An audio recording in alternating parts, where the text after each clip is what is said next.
This episode of the Coarse podcast has been brought to you by Central Sports and Graphics Incorporated, family-owned and operated screen printing and embroidery business located in a historic storefront on Old Berwick Road in the heart of Espy. They've been doing screen printing for over 20 years. They have high-quality product at a low price. Be sure to check them out. Central Sports and Graphics Incorporated, 570-784-1212. Now, on to the show. Hello, this is Felicia Keith Jones from Highmark Distillery, Master Distiller, and you are on the Coarse Grind Podcast.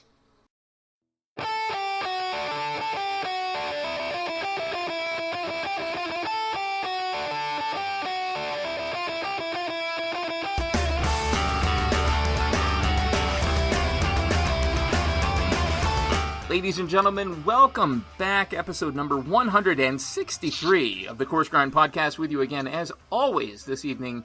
Your host, the creator, not the creator, that's weird, that's almost religious, Shawn Rosler. How the hell is everyone doing tonight? Not much of an intro on this one. Kind of a nice change of pace. I was actually a guest on 162 on somebody else's podcast, so that was even better, but no intro tonight, really. I only say not much intro needed because, well, we've all been here and done this before. Sure, you know, I'll ask the guests, well, was going to be guests, will be guests, more on that in a minute, to bring you all up to speed and, you know, inform new listeners that, you know, who they are. But to be honest, the guest here tonight, maybe guests, she's a veteran. They're veterans, not just of the show, but of the industry. And this industry has, as you may have heard, taken square shots to the stones nonstop for more than a year now, thanks to a little thing called COVID-19. And yet persist they did, persist she did, persist as they've told me they had to. And it's never been about them, it never was. The handful of conversations I've had with innumerable restaurateurs over this past year, from literally coast to coast, only echoes the sentiment I got from these two. And it wasn't that they were some Wall Street banker worried about their hedge fund, or not some industry tycoons making sure their pockets stayed fat. No, every time I spoke to this one, maybe two, depending on availability tonight, wink, wink, it was about the industry and their colleagues, and most of all, their work family. So not all locales in the area work like that. Just going to be honest. You know who you are. And I felt it was due time to shine the light on at least one tonight, maybe two, local icons, dare I say heroes. No, I do dare say heroes, because they worked their asses off to stay afloat, and they got back to some semblance of normal, and well, I felt it was due time they got the credit they deserved for being shining beacons of hope in an industry that needs it more now than ever. I know I said not much of an intro, but I guess there was one to be had. Sorry about that. But as things reopen, 75% now, I think, what you won't be sorry for is visiting either of the establishments in multiplicity who we visit with here tonight. If it's just one tonight, it'll be one later on. And if you go to either of these places, tell them Coarse Grind sent you. So ladies and gentlemen, without further ado, the owner of the Lightstreet Hotel and front of the house demigod from Turkey Hill Brewing Company, Amanda Dunne, and Andrew Nebel. Right out the gate, Andrew Nebel is currently unable to join us. We're keeping an eye on the phones. We're going to see if he's able to hop on. But before, you know, until that happens, or if that doesn't happen, Amanda Dunne, welcome back to the show. It is so good to be back, Shawn. Oh, and I hear you say that, and I can tell right away. And I know we've talked, and you're just the absolute best at what you do. Honest to God, the Lightstreet Hotel right here in Lightstreet, Pennsylvania, just outside of Bloomsburg. If you're getting off 80, Jesus, Mary and Joseph, do you have to go? Because not only is it a restaurant with quality food, but it is a restaurant where you are taken care of. I'm going to name drop on air. Her name was Danielle the last time we were in, and she was so incredibly kind to my three children.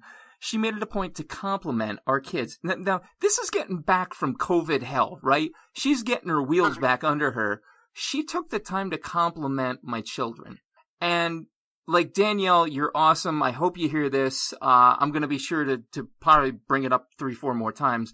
But I only say this because when we're talking to Amanda Dunne, when we're talking to literally the gear behind the Lightstreet Hotel is an absolute powerhouse dynamo that you will not want to miss here in the area. So, Amanda, I know you give me a line of shit every time we talk that, oh, I don't sound good on air. You have a natural voice, and what's more, you are truly an honor and a privilege to interview. So thank you so much for coming back to the show.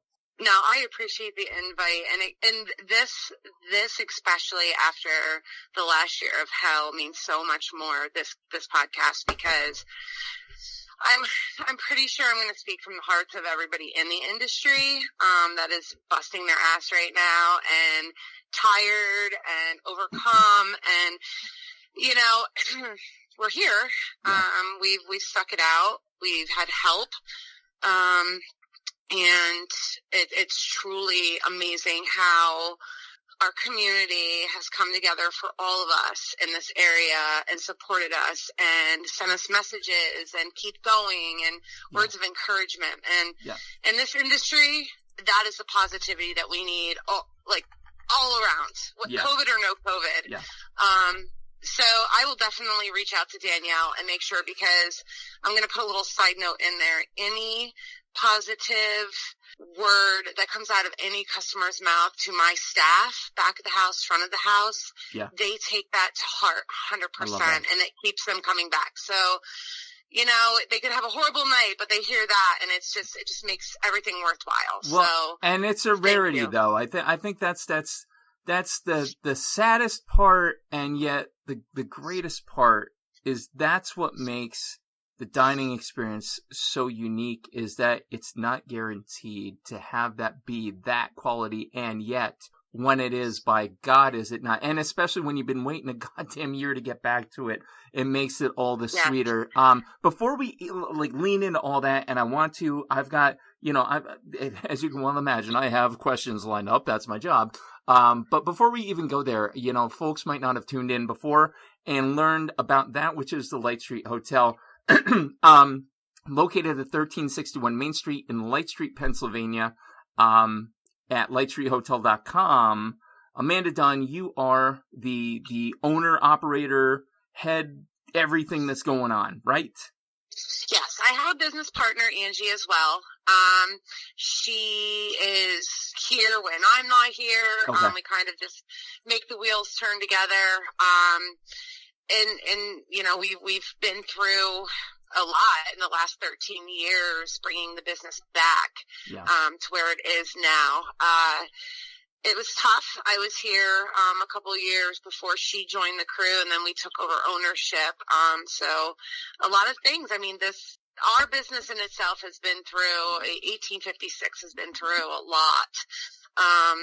And going through a pandemic is just one for the books for the hotel as well. So, I feel we've earned our keep here now. I think you've done that and then some, but go on. I think we've earned our keep with Lightstreet Hotel. So when we pass the torch someday, God bless the next ownership. What's going to be thrown at them. But so that's the Cliff Note version of who Amanda Dunne is. If you want to go back through, God, what episode were you, Amanda? I want to say 120 something. I think 121. I think 121. It was. Yeah. Something so like that. Yeah. Go back, check it out if you want the whole story. Lightstreet Hotel, in and of itself, by the way, is a super, super interesting building with great history. We're not going to get into that here. That's not what we're here to do. What we're here to do is open things back up, both figuratively and literally. So with that out of the way, and, I know because, you and I are friends on the Book of Face, and I see everything that's going on, and, I'm tied into the restaurant industry. My first question up was, what's the past year been like? And I've seen it go, I've seen it. It's honestly like being front row to a car crash.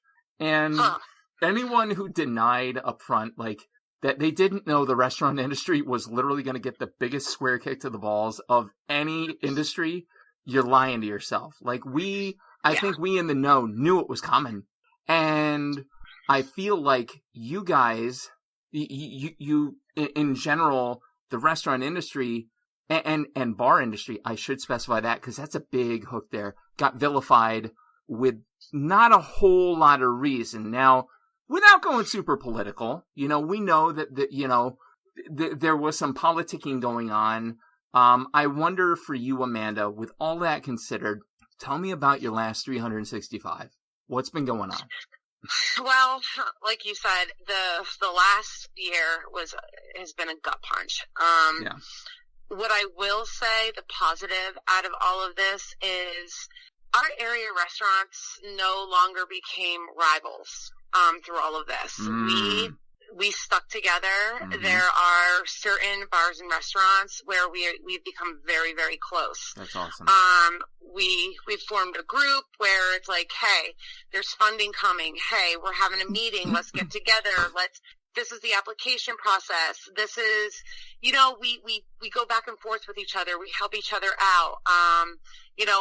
Check in with each other. Hey, where are you guys at? You guys doing okay? And that is a complete turnaround from pre-COVID. Yeah.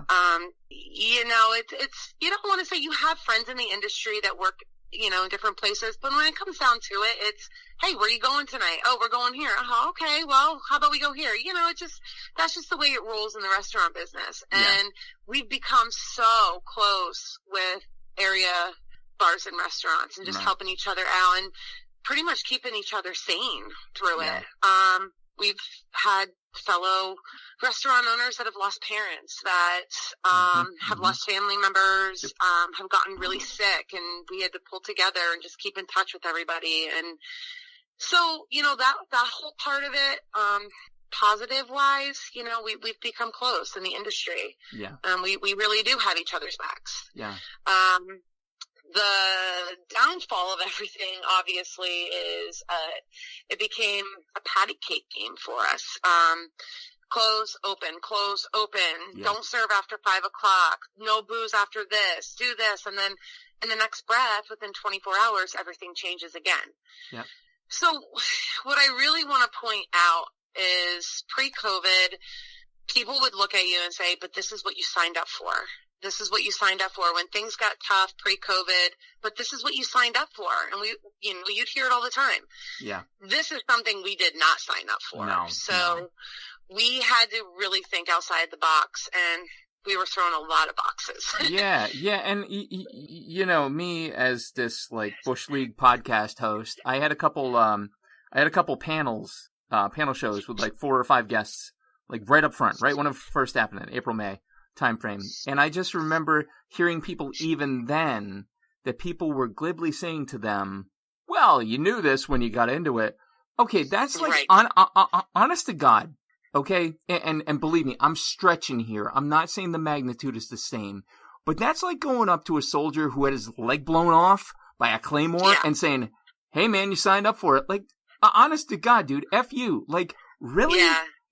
Not only are you kicking me while I'm down, but you're pouring some salt water in my eye while holding it open. That's just not. First of all, this is what I've loved about the lay person and the impact COVID has had. There is not, and I don't want to use the term Karen, but we know if you've ever worked in the industry, they're there. Yeah. Even the Karens have realized just how valuable the experience of dining out is. Yes. And it was never like that before. There's been a bigger sense of gratitude. There's been more questions. Yes. Honestly, the inbox of the show has been so wait a minute, can they open blah, blah, blah, blah. And I'm a podcast host, a bad one at that. I'm not a lawyer. I don't know. Leave me alone. Talk to them. They know better. But it is incredible how much reverence, and it's still not enough, by the way. Those of you who are like me, the layperson who, I got some chops, but I'm not working 12-hour shifts and calling it part-time. That's what people in the restaurant business do, by the way. I'm not there, but the gratitude should grow even more, but I'm glad it is where it is. Me too. It's crazy. So, people are checking in with you. People are asking you, how are things? Was there a moment, and God, I feel kind of morbid asking this, was there a moment where you looked at it and went, damn, we're not coming back? The longer it went on, And the more our governor, I'll say that loosely. Sorry, I'm not trying to get political here, Nope, but nope. have my I feel that the longer it went on, our hope started fading more and more. And you know, going back to the people that, are they allowed to do this? Are they allowed to do that? This is where it was very discouraging, the amount of people that were calling LCB on restaurants and the health department on restaurants and narking people out, and business owners narking other restaurants out. It was, you know, in this business, Shawn, you know, everybody knows everybody somehow. And in this town, that's true. And word gets around, you know, and it was so discouraging just hearing people say, oh my God, they called on us. Or, you know, an agent would show up and that agent might be friends with the restaurant owner and they're going to give you the names. And it's so discouraging that people would actually go out of their way to report somebody that's trying to make a living. And going forward with that, the social scene and the people that are coming in, air quote, Karens, that have been I think, have realized how much of the social scene they really do love. And mentally, like that social interaction and just being out on a night and having drinks and dinner and seeing other friends out, I think a lot of people realize that they need it. You know, we all need that social interaction. So for sure. Yeah. For the most part, I think now that things are starting to open back up and places are busy is because people are just done and they mentally, they need to get out and enjoy a night out, you know? So I hear it from multiple customers. It's so good to be back. It's so good to be back. Yep. That's enlightening. Yeah. There was a, either a pub from England or from Finland, I'm not sure which. But during COVID, now check this out and you will appreciate this. They would live stream 24/7 off their website the sounds of a crowded bar. Oh, that's cool. Exponentially, their hits went up. Why? Because you missed that hum. Yeah. Like if you've ever run tables, if you've ever tended bar, which, by the way, I don't know that I ever got to formally thank you for letting me tend bar leading up to my 50th episode, because we raised a shit ton of money for that. And so much fun. I appreciate it. Like every time I walk in there, like I look at that bar and I'm kind of like, I was there. I did that. So anywho, like running that and that sound, it's borderline primal, and yet we miss it. We miss that hum, that vibration. Whether you're the one running to the table, whether you're the one cooking on the line, whether you're the one taking the calls, like you had to miss it. And I cannot say enough. Like we've probably eaten out more over the past month than we have in a long time. Of course we have, you know, obviously given limitations that there are, but we're making it a point to really plug in with, you know, our local faves, and they are, you know, Turkey Hill, which Neville just texted, not going to be able to join us tonight. No big deal. We'll catch up later, Mr. Neville. But for me, this local treasure, which, you know, we've been living on Fowlersville since 2011, really started hitting the Lightstreet Hotel hard since about, I don't know, late 19. And I haven't looked back since. The menu, the offerings, the everything. And like, you're not slowing down, Amanda, as you open back up. May 1st, the patio is going to swing back open, right? Yep. And then 6/1. So this is what I love. Pulling the curtain back for folks listening at home. You know, we were talking a little bit before the show, and Amanda gave me some spoiler alerts, which I'm going to dump here free and clear, because when COVID happens, God, Shawn, shut up. When COVID happens, don't jinx us. I know, right? Yeah. When one happens, you know, you have to almost blow the dust off and reinvent yourself. So June 1st, I believe, we're talking new drink menu, any new menu offerings. Yep. All of it. We're going to do new weekly specials. Actually, our other new menu came out a week before COVID hit, and we're not even going back to that menu. It's a bad omen. That's right. We shredded them. It's in the past, and then, you know, we sharpened our pencils again and hit. And this is another thing too, going through the price increases and trying to figure that out. And I'm pretty sure I speak for everybody in the industry right now battling the food prices.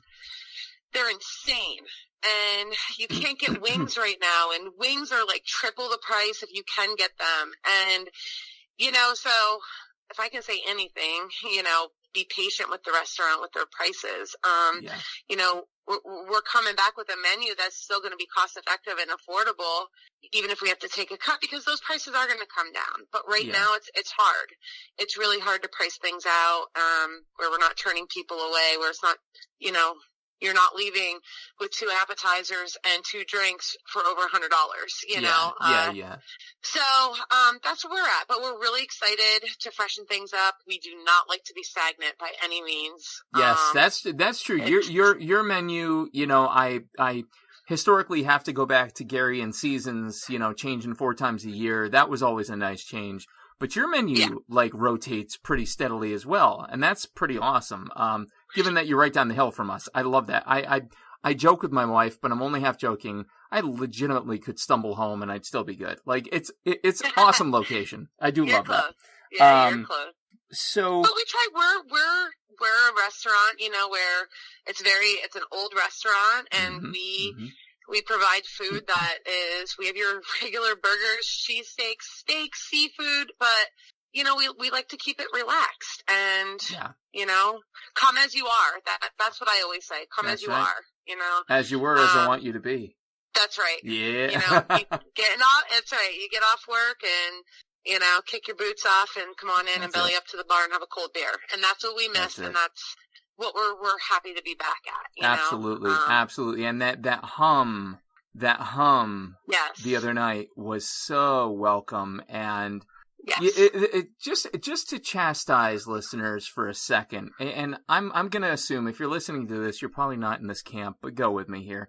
People that want to complain about a $2 increase at this point on a plate, you need to stop. You need to check your privilege. Because here's what you don't understand. I won't even venture to say, well, here's what you might understand. No, you don't get this. And I'm going to break it down for you a little bit. So not only are we trying to play catch up, but we're also trying to combat, and I say we because I'm linking arms with the restaurant industry. We're trying to combat the fact that we need to pay a livable wage, which helps people come back to us. Yep. And it's not just the Joe Schmo off the street, because you've got to have educated individuals who know the menu, who know the workings, because trust me, day one green waitstaff, if you ever want to watch a slow car crash in action, watch somebody working their first 12. Just watch it. Sit back, grab the popcorn, and enjoy. Because it is the best nightmare ever. And I've done it. Like, I know. Like, it is shit on a flaming hot plate. It's awful. And yet, you know what? And that is exactly in this business. You get thrown to the wolves, and that's how you learn. Make it or break it. That's it. In this business. You choose. This is going to go in the Wayback Machine. Amanda, you'll remember Captain Jack's on Route 11.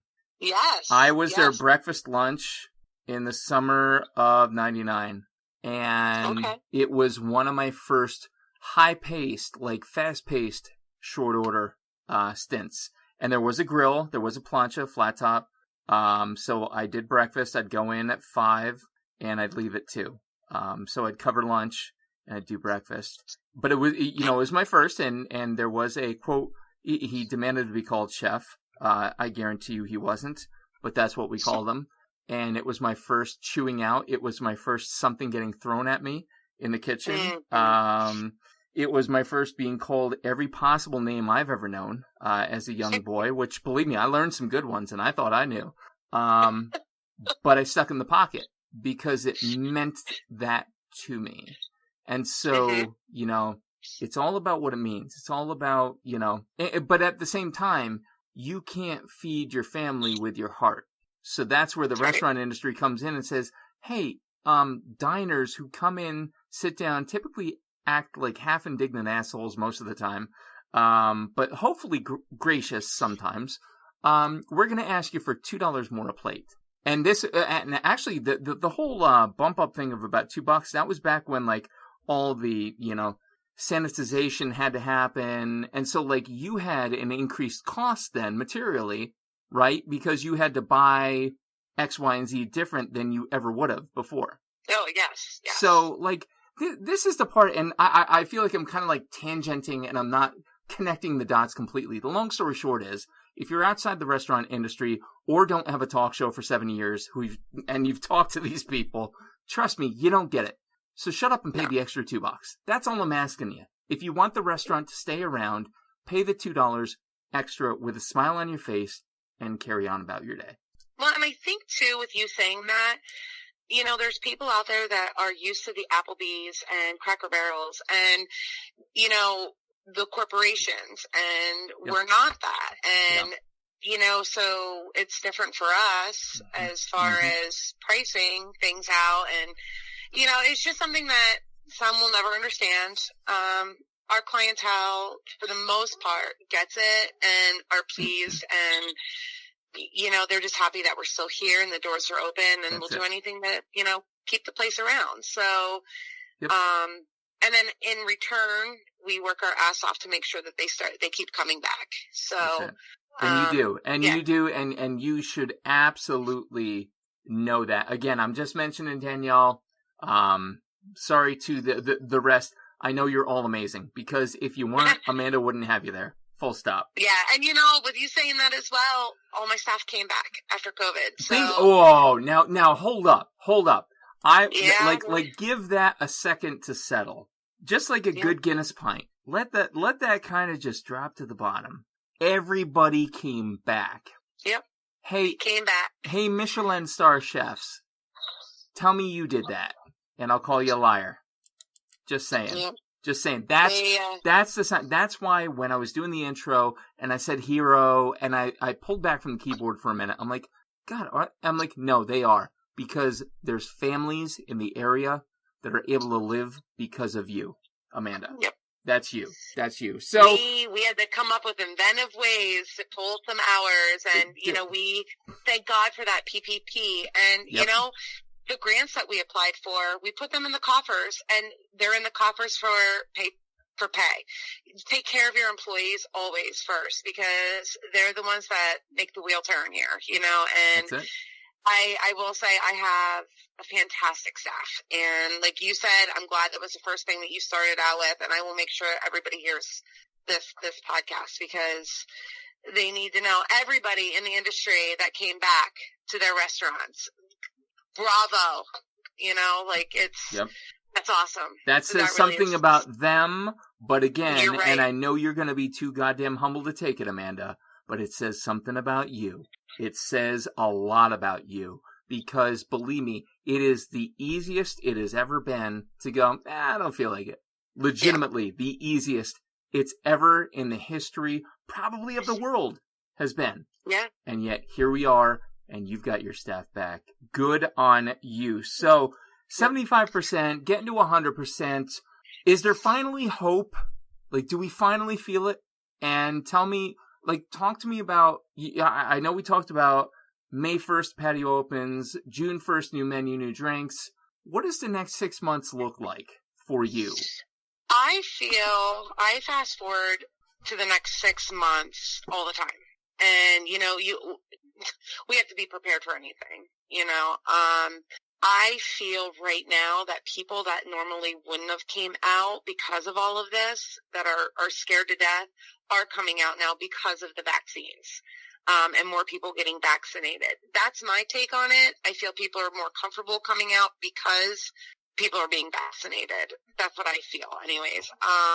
The next 6 months, I don't even know what to say. I don't know. I didn't think it was going to be a year that we've dealt with this. So, I mean, it's the next 6 months. We just have to let it rip and pray for the best. Pray that, just do what we can now and always be prepared for another shutdown. Yeah, and it's so sad to say that, but we're now in this world where we have to be prepared that they, in 8 hours, give us 8 hours to shut down again. Yeah. You know? Yeah. But I mean, this is, to go back to the thing that you said before, which, I mean, honestly, you want to talk about stuff that gets under my skin hard.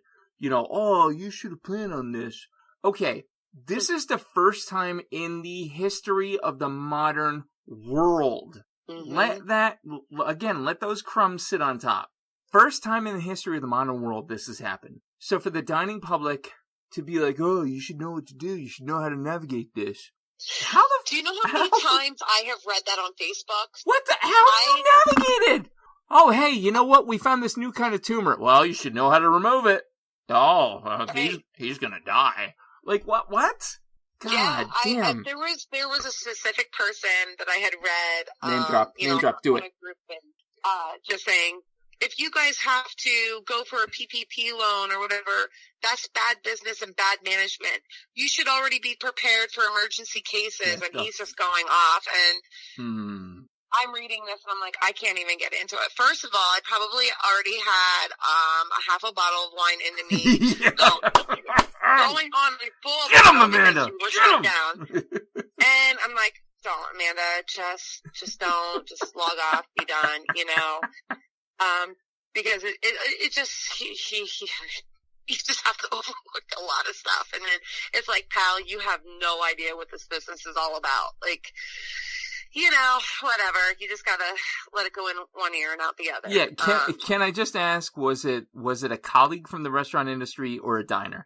I don't even know who he was. Oh, okay. All right. It was just some random guy. It was like on a big long chat thread and whatever, and I was reading through it. You know what I think actually was on the Angry Bartender. Oh, and I God.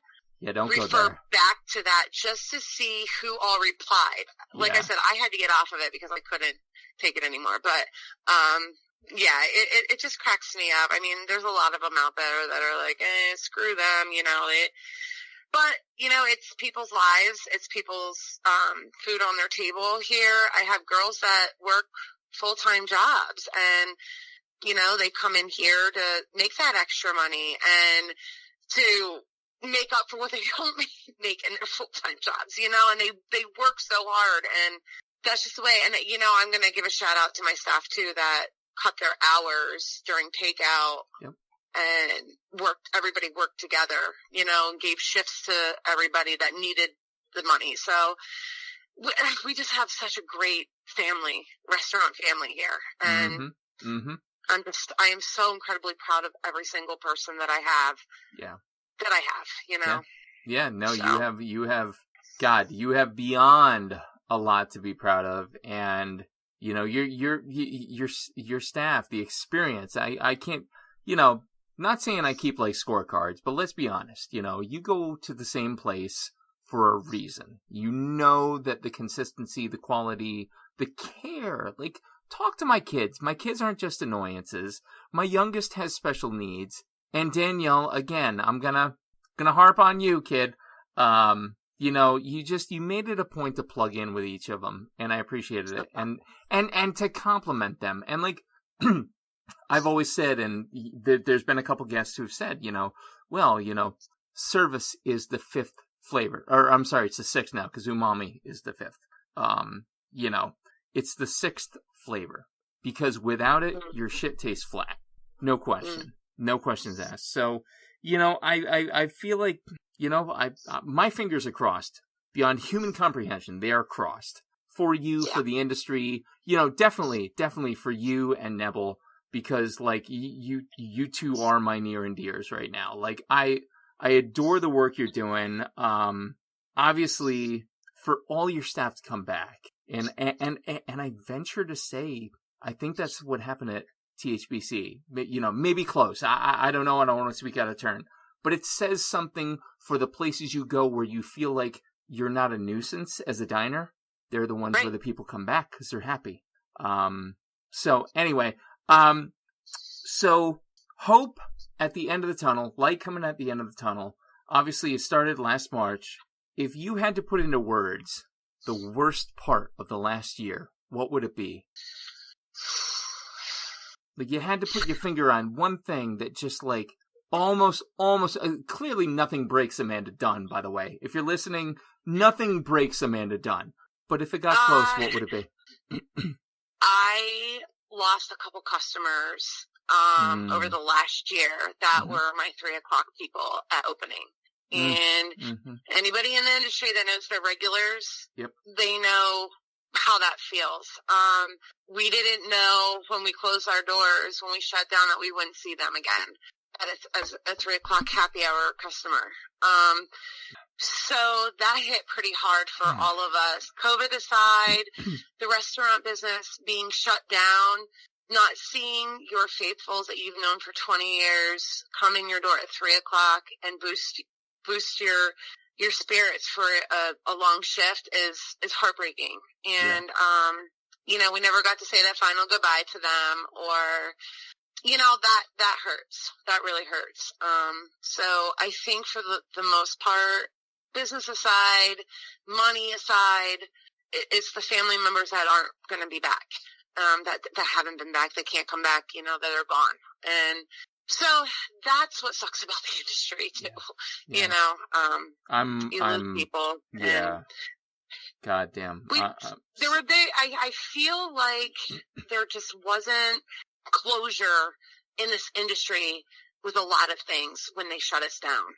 And I feel, at least for us, we're still in this whirlwind in the industry of like, what the hell just happened? What the hell just happened to us? Yeah. And what is going on right now? Like, what is even still going on? We're like, I don't know. I don't know how to explain it. And I think it's just with any business or anything, but yeah, that over the last year to put into words is it's just heartbreaking. Wow. I can, boy, hang on. Yeah. Didn't think that was going to take that kind of turn, did you, Shawn? No, Shawn, why? You're the host. You should be in control. Get your shit together. Yeah, I know, but like at the end of the day, when you sit down and you really, there are times when I'm actually in the restaurant right now, sitting in the middle of my dining room talking to you, and I do this a lot by myself. I sit in my dining room and I just look around at everything and take it all in. And you have to, at a quiet dining room, a quiet bar, you take everything in, and everything that's happened over the last year, and it's just a crazy feeling. Yeah. I mean, anyone in the industry knows that vibe. Everyone's gone. Yeah. Go out and sit.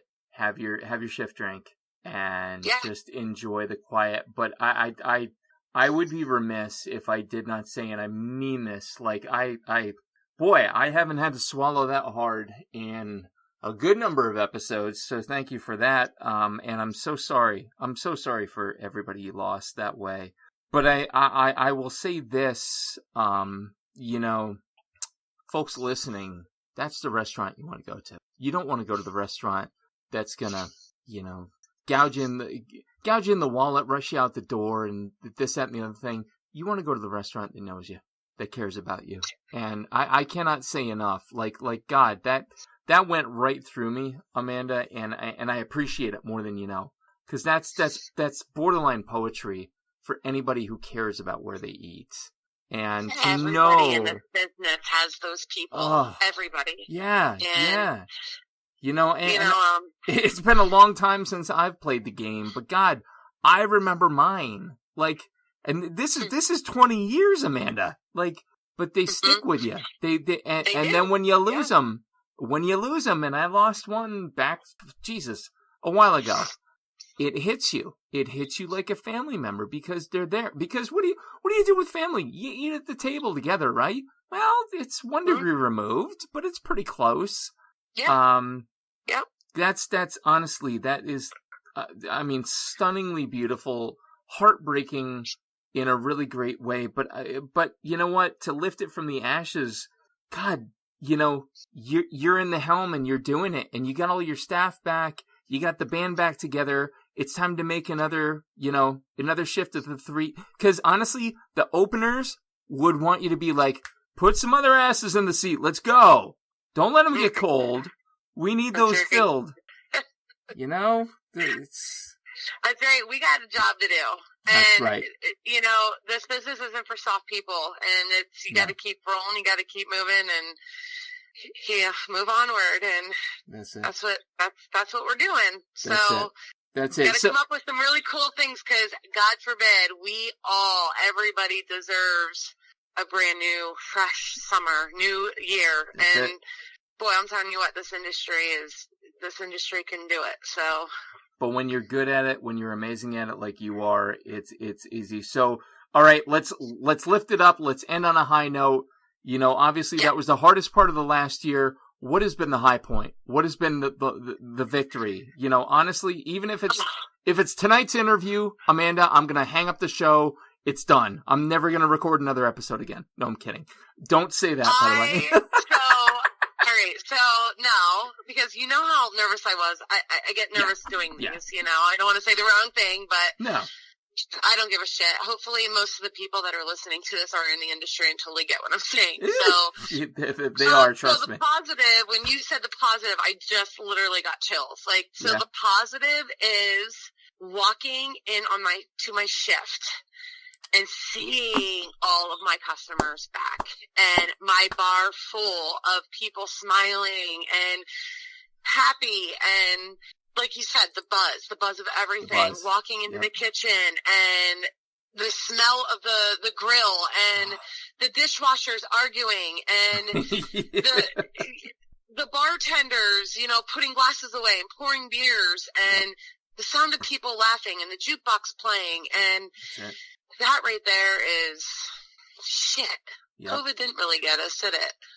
Yeah. You know, it didn't. But, you know, honestly, so we, the dining public, rode on the backs of the giants, and the giants are you. And I mean that. I really, really mean that from the bottom of my soul. You, Nebel, a couple others in the area. But, I mean, you know what? You and Nebel, for me, are it. Like, you carried it through, because it is easy to quit, but it is hard to persevere, and persevere you did. You know, like I always say to my staff, you have to earn this industry's respect. You have to earn it. And you can't just walk into this industry, no matter how much money you have in the bank, this industry will eat you up, and you have to earn its respect. Yeah. It's not going to give you any. So, you know, with that being said, it's constant. It's constant. We're going to get thrown curveballs right and left, and nothing. It may not be exemplary all the time, and you know, it's just not. It's just not the way it goes. But it keeps you on your toes. That's for sure. So, well, it keeps you on your toes, and on your toes you are. And I can speak for the intelligent dining public of the Bloomsburg area to say that we all are damn glad to have you back, Amanda. So thank you. Shawn. Thank you so much. And thank everybody that has supported us along the way.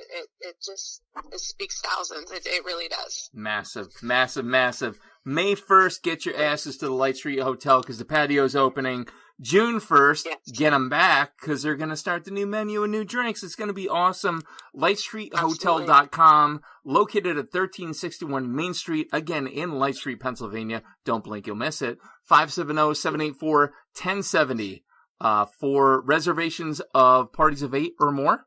Yep. All right, there it is. And Amanda, honest to God, from the bottom of my heart, thank you for sticking with it, because you've given us all something to come back to. Thank you so much, Shawn. Thanks for your support. Absolutely. Always. Absolutely. Ladies and gentlemen, this has been episode number 163. I can't count that high. Of the Coarse Grind podcast. With me this evening, Amanda Dunne of the Lightstreet Hotel in Lightstreet, PA, 570-784-1070 for reservations, lightstreethotel.com for information. Our producer, as always, has been the lovely, voluptuous Johnny Leland Robinson, a.k.a. the Reverend Johnny Lamoria. Be sure to check out the Johnny Lamoria Show reboot. The next episode, we're going to take it back to Portland. You're not going to want to miss it. Stay tuned.